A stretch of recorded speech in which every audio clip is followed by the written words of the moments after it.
Hi friends, welcome back to my channel. சீப்பில் rubber பேண்டை மாட்டி பாருங்கள். விதவிதமாக வித்தியாசமாக நிறைய செய்யலாம். அது என்ன டிப்ஸ்ன்றதை வீடியோவில் பார்க்கலாம். இது கூடவே டெய்லி லைஃப்க்கு தேவைப்படக்கூடிய கிச்சன் டிப்ஸையும் சேர்த்தே பார்க்கலாம். பார்க்குறதுக்கு முன்னாடி சேனலை சப்ஸ்கிரைப் பண்ணாதவங்க மறக்காமல் சப்ஸ்கிரைப் பண்ணிக்கோங்க. கூடவே இருக்கிற பெல் ஐக்கனையும் கிளிக் பண்ணிக்கோங்க. அப்போ தான் நான் போடக்கூடிய வீடியோஸ் உங்களுக்கு நோட்டிஃபிகேஷனாக வரும். நீங்களும் மிஸ் பண்ணாமல் பார்க்கலாம். ஃபர்ஸ்ட் டிப் என்னன்னு பார்க்கலாம். நோட்டில் பென்சில் வச்சு எழுதியிருக்கிறேன். இதுக்காக ஒரு ரப்பர் பேண்ட் தான் எடுத்துருக்கிறேன். இதை விரலில் வந்து இந்த மாதிரி நல்லா சுற்றி மாட்டிக்கோங்க. நோட்டில் இந்த மாதிரி பென்சில் வச்சு எழுதிட்டு அதை அழிக்கணும் அப்படின்னா அதுக்கு எரேசர் நமக்கு தேவைப்படும் இல்லையா? ஸோ சம்டைம்ஸ் நம்மக்கிட்ட எரேசர் இல்லை அப்படின்னா அதுக்கு பதிலாக இந்த மாதிரி ரப்பர் பேண்டை கூட நம்ம அழிக்கிறதுக்கு யூஸ் பண்ணிக்கலாம். ஸ்வீட் பாக்ஸோ இல்லைனா வேறு ஏதாவது பொருளோ வாங்குகிறோம் அப்படின்னா இந்த மாதிரி ரப்பர் பேண்ட்லாம் கொடுப்பாங்க இல்லையா? அதெல்லாம் எடுத்து ஸ்டோர் பண்ணி வச்சுக்கோங்க. இந்த மாதிரி விஷயத்துக்காக யூஸ் ஆகும். ஏதாவது எமர்ஜென்சி டைமில் நம்மக்கிட்ட எரேசர் இல்லாத டைமில் இந்த ரப்பர் பேண்டை நம்ம எரேசர் மாதிரி யூஸ் பண்ணிக்கலாம். ஸோ கண்டிப்பாக ட்ரை பண்ணி பாருங்கள். இதை கையில் அப்படி சுற்றி வச்சு கூட அழிச்சிக்கலாம். அடுத்த டிப் என்னன்னு பார்க்கலாம். ஒரு கிண்ணத்தில் கொஞ்சமாக தயிர் எடுத்துருக்கிறேன். இந்த தயிர் வந்து கொஞ்சம் புளிப்பாயிருச்சு. இந்த மாதிரி புளிப்பாயிருச்சு அப்படின்னா நம்மளால் சாப்பிட முடியாது இல்லையா? ஸோ இந்த மாதிரி ஒரு சின்ன ட்ரிக்கை யூஸ் பண்ணிக்கோங்க. கொஞ்சம் கூட புளிப்பு இல்லாத தயிராக மாற்றிடலாம். ஒரு டம்ளரில் கொஞ்சமாக தண்ணி எடுத்துக்கோங்க. இதில் ஃபோர்ஸாக ஊற்றிடாமல் சுற்றி இந்த மாதிரி மெதுவாக ஊற்றிக்கோங்க. தயிர் ரொம்ப கலங்கிடக்கூடாது. அந்த அளவுக்கு சுற்றி எல்லா பக்கமும் படுற மாதிரி கொஞ்சமாக தண்ணி ஊற்றிக்கோங்க. ஊற்றிட்டு இந்த மாதிரி எல்லா பக்கமும் படுற மாதிரி லைட்டாக அலசி கொடுங்க.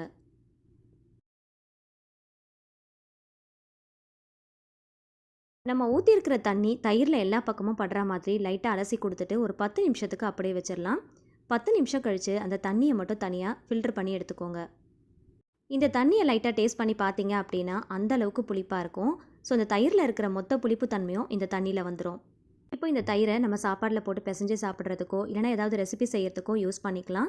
இல்லைனா இதை யூஸ் பண்ணி கூட உரம் ஊற்றி நம்ம தயிர் கூட ப்ரிப்பேர் பண்ணிக்கலாம். சுத்தமாக புளிப்பு இருக்காது. அடுத்த டிப் என்னன்னு பார்க்கலாம். இதுக்காக தயிர் பாக்ஸ் தான் எடுத்துருக்கிறேன். பெரிய பாக்ஸாக வாங்குகிறோம் அப்படின்னா இந்த மாதிரி மூடி போட்டு கொடுப்பாங்க. சின்னதாக வாங்குறீங்க அப்படின்னா ஒரு ஃபாயில் பேப்பர் மாதிரி அதில் ஒட்டி கொடுப்பாங்க. அந்த ஃபாயில் பேப்பரை ஒரு டைம் நம்ம பிரிச்சிட்டோம் அப்படின்னா அடுத்து நம்மளால் அதை ஒட்ட முடியாது.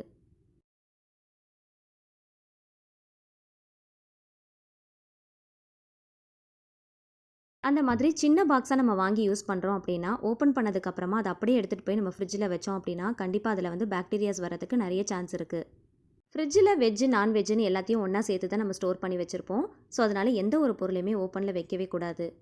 தயிர் இந்த மாதிரி பெரிய பாக்ஸில் வாங்கிட்டு அதில் இருக்கிற மூடி மிஸ் ஆகிட்டாலோ அப்படி இல்லைனா சின்ன பாக்ஸாக வாங்கிட்டு அதில் இருக்கிற அந்த ஃபாயில் பேப்பரை நம்ம ஒன்ஸ் ஓப்பன் பண்ணிட்டாலோ இந்த ஒரு சின்ன ட்ரிக்கை யூஸ் பண்ணிக்கோங்க. நம்ம ப்ரெட்டெல்லாம் வாங்குகிறோம் அப்படின்னா அதில் பெரிய கவராக கொடுப்பாங்க இல்லையா? அந்த கவரை வந்து பாதிக்கு பாதி கட் பண்ணிவிட்டு அந்த தயிர் பாக்ஸில் அப்படியே கவிழ்த்து போட்டுக்கோங்க. போட்டுட்டு டைட்டாக ரப்பர் பேண்ட் போட்டுட்டிங்க அப்படின்னா நல்லா க்ளோஸ்டாக இருக்கும்.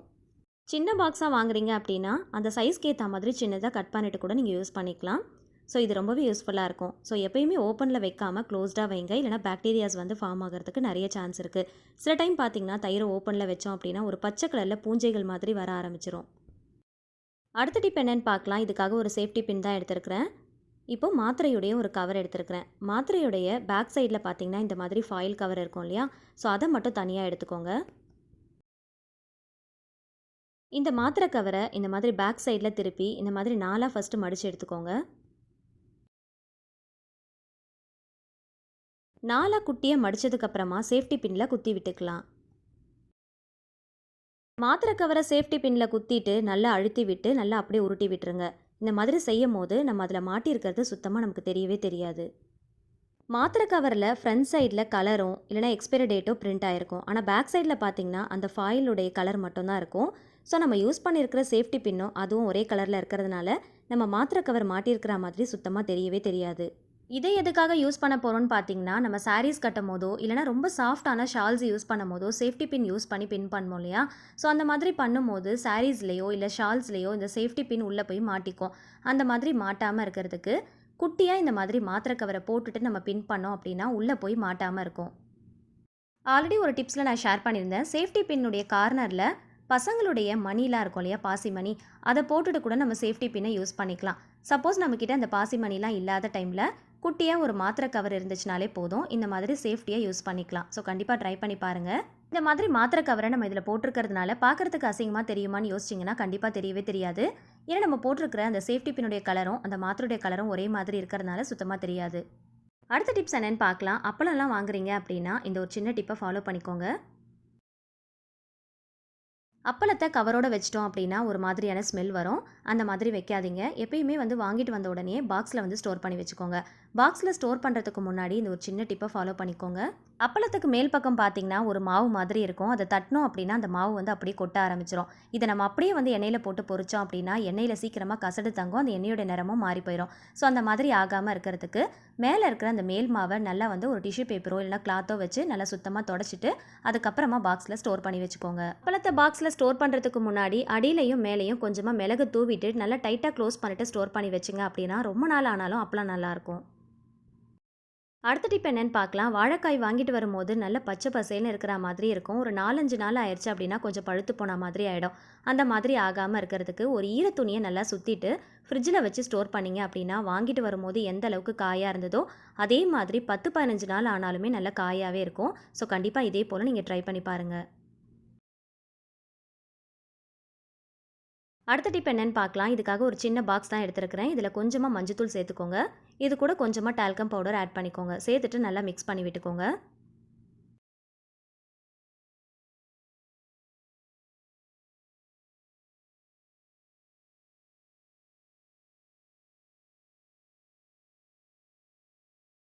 எறும்புகளுடைய நடமாட்டங்கள் அதிகமாக இருக்கிற இடங்கள்ல இதை கொஞ்சமாக தூவி விட்டுட்டீங்க அப்படின்னா சுத்தமாக அந்த இடத்துல எறும்புகள் வரவே வராது. இந்த வாசனைக்கு அது இருந்தாலுமே காணாமல் போயிடும். ஸ்வீட்ஸ்லாம் ஏதாவது வாங்கி வைக்கிறீங்க இல்லைனா சுகர் பாக்ஸ்லாம் வைக்கிறீங்க அப்படின்னா அதை சுற்றியும் இந்த மாதிரி கொஞ்சமாக தூவி விட்டுக்கோங்க.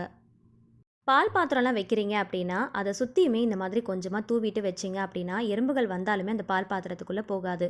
ஸோ கண்டிப்பாக ட்ரை பண்ணி பாருங்கள். அடுத்த டிப் என்னன்னு பார்க்கலாம். இதுக்காக தலைவார சீப்பு தான் எடுத்திருக்கிறேன். அதில் ஒரு ரப்பர் பேண்டை மாட்டியிருக்கிறேன். அதாவது சின்ன சின்ன பல்லாக இருக்கும் இல்லையா, அந்த பக்கமாக மாட்டியிருக்கிறேன். உங்களுக்கு வேணும் அப்படின்னா நீங்கள் பெரிய பல் சைடில் கூட மாட்டிக்கலாம். சப்ஸ்கிரைப் பண்ணி கூடவே இருக்கிற பெல் ஐக்கனையும் கிளிக் பண்ணிக்கோங்க. சின்ன சின்னதாக லேயர் மாதிரி எடுத்து ஹேர் ஸ்டைல்லாம் பண்ணுவாங்க இல்லையா, அதுக்கு கொஞ்சம் டைம் எடுக்கும். எங்கேயாவது ஃபங்க்ஷன்லாம் போகிறோம் அப்படின்னாலோ இல்லைனா வந்து குழந்தைங்களுக்கு ஸ்கூலில் ஏதாவது ஃபங்க்ஷன்னாலோ நம்ம இந்த மாதிரி ஹேர் ஸ்டைல்லாம் பண்ணுற மாதிரி இருக்கும். கம்மியான டைமில் இந்த மாதிரி டக்குன்னு ஒரு ஹேர் ஸ்டைல் பண்ணணும் அப்படின்னா நீங்கள் தலை வாடுற சீப்பில் இந்த மாதிரி ரப்பர் பேண்டை போட்டுட்டு நீங்கள் வாரி பாருங்கள்.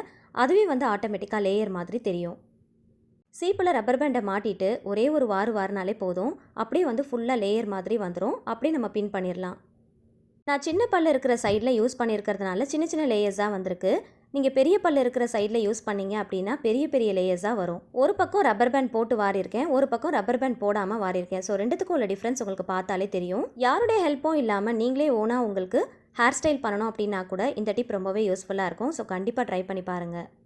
ஒரு சில பேருக்கு இந்த மாதிரி ஹேர் ஸ்டைல்லாம் பண்ண தெரியாது, பண்ணாலும் சரியாக பர்ஃபெக்டாக வராது. ஸோ இந்த மாதிரி ரப்பர் பேண்ட் போடும்போது ரொம்ப ரொம்ப பர்ஃபெக்டாக இருக்கும். ஸோ கண்டிப்பாக ட்ரை பண்ணி பாருங்கள். கம்மியான டைமில் ரொம்ப சூப்பரான ஒரு ஹேர் ஸ்டைல் நீங்களே பண்ணிடலாம். இந்த வீடியோ பிடிச்சிருந்தா மறக்காமல் இந்த வீடியோக்கு ஒரு லைக் கொடுங்க. உங்களோட ஃபேமிலி அண்ட் ஃப்ரெண்ட்ஸ் கூடயும் ஷேர் பண்ணிக்கோங்க. நீங்களும் ட்ரை பண்ணி பார்த்துட்டு ஃபீட்பேக் ஷேர் பண்ணுங்கள். இந்த மாதிரி இன்னும் யூஸ்ஃபுல்லான இன்ட்ரெஸ்டிங்கான டிப்ஸ் அண்ட் ட்ரிக்ஸ் தெரிஞ்சுக்க நம்மளோட சேனலை மறக்காமல் சப்ஸ்கிரைப் பண்ணிட்டு தொடர்ந்து சப்போர்ட் பண்ணுங்கள். Thank you so much. கீப் வாட்சிங்.